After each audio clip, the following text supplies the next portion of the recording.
Hello, welcome back to this video series in which I'm deconstructing my YouTube setup for you. And today it's the daddy, this fella. So here we have Cubase New. This is the thing I set up last week when I figured out my control room solution to my ASIO problem. So this is what it's all about. If you've got a program like Cubase outputting ASIO and you have a regular audio setup, if I unmute desktop audio, it's absolutely silent. There is nothing there.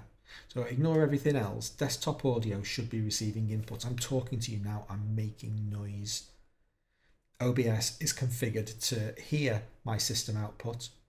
If I turn my speakers on in my room, you would hear me speaking. You know, there is output going to the speakers, but they don't get to OBS. This is some weird quirk of the ASIO protocol. I don't understand it. It makes no sense to me at all why part of the output wouldn't go to OBS. It baffled me when I first created the channel and has been the biggest problem that I've had to try and overcome in the meantime. Up until now, and I discussed this briefly in the last episode, I used a virtual ASIO solution whereby I would run Voicemeeter, put Cubase into virtual ASIO mode, and that allowed me to have an ASIO input into OBS. Now, OBS doesn't support ASIO.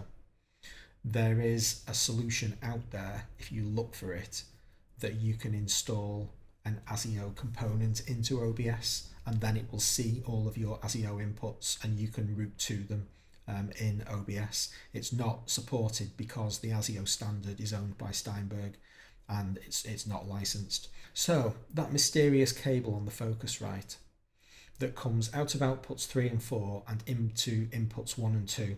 We've talked about it a couple of times in previous videos, but this is what it's all about. This audio input capture here is connected to the Focusrite USB.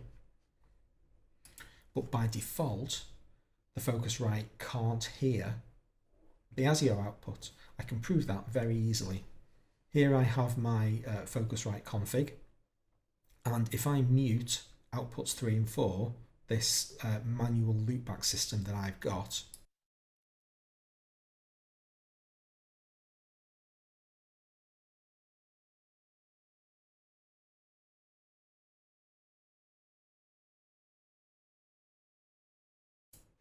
those cables going into inputs 1 and 2 basically send a non-ASIO signal into the Focusrite and OBS hears it. Now, it's going to be delayed. I don't care. As long as Cubase is real time, that's all I'm bothered about. Cubase has no idea that those cables are plugged in. It doesn't care what's going into inputs 1 and 2. They're not routed anywhere inside Cubase at all. They're there purely for the purpose of OBS. So I've got now input gain control via the input knobs on inputs 1 and 2 of how loud this system is. So if I turn input 1 all the way down, now when I'm talking to you, you're only hearing me in the right hand channel. You can see the difference in the stereo mix. The main difficulty from this point onwards is trying to balance the volume coming out of played music on Cubase with my spoken voice, and that's just been a case of trial and error. I'm tending to find with the microphone stuff, if I have it, you know, just entering into the yellow, that's about right. Whereas with the Cubase side of things, if I just turn this on,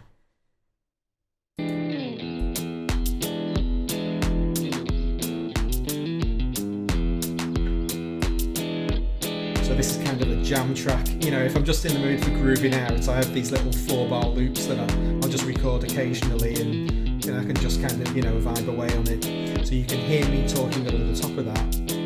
And you can see that music is about halfway up the yellow bar.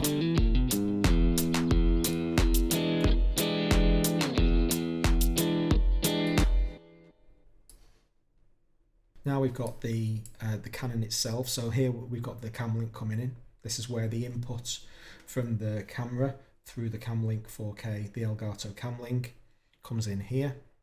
I've got the resolution set to 1920 by 1080, which seems fine. You know, the Camlink is capable of doubling that, but I've seen no reason to so far. Then we've got my green screen backdrop. I don't currently have one, but if I want one, this is where I'll kind of browse my directories, and you know, I've got some artwork in one of these things.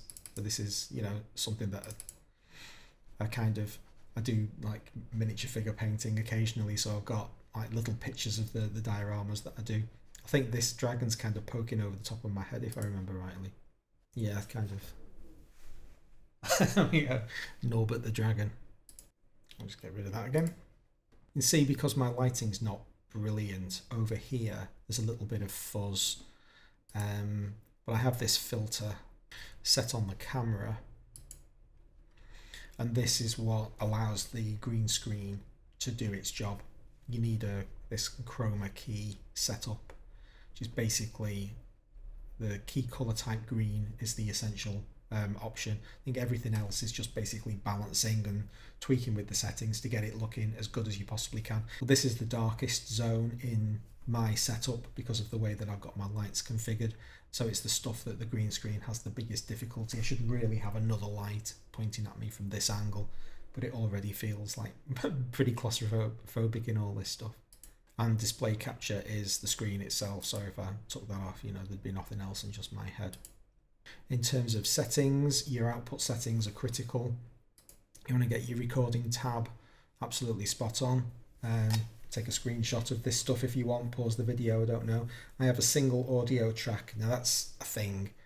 The reason I have a single audio track is because the version of Adobe Premiere that I use to process my videos, we'll deal with Adobe Premiere in a later video, is the kind of, you know, the cheap person's not paying £50 a month to subscribe to the full Adobe Pro thing, whatever it's called. In the cut down version, Elements, I think it is, you can only basically import a single audio stream with MP4. You can process multiple audio files, but when you import an MP4 file, it doesn't matter that OBS can split your like Cubase sound one way and your microphone sound you another, and multiple different audio signals. They all just get merged together by Adobe Elements. So I don't have independent control, or I couldn't have independent control of video and microphone. If I could, I might consider a different kind of setup, because as things stand, everything is being merged together anyway in those inputs 1 and 2, and I lost the ability to split into multiple audio streams. But there's my audio setup, and you can see here just one track, 320 combined, and my sample rate is 44.1. I don't know why I haven't gone to 48, frankly, but I kind of should, I imagine. At the end of this video, I've done some screenshots of all of these screens, so I'll basically just leave them running a while and you can kind of take what you need. The order in which these sources are presented is important. So if I move display capture up to the top, then I'm going to disappear, because it's basically a precedence-based system. So the camera takes precedence over the display capture and is therefore kind of overlaid rather than underlaid. So anyway, that's that done. OBS down, onto the next. For the next video, we'll deal with the Adobe Premiere setup, how I edit my videos. I hope to see you then. Thanks a lot for watching.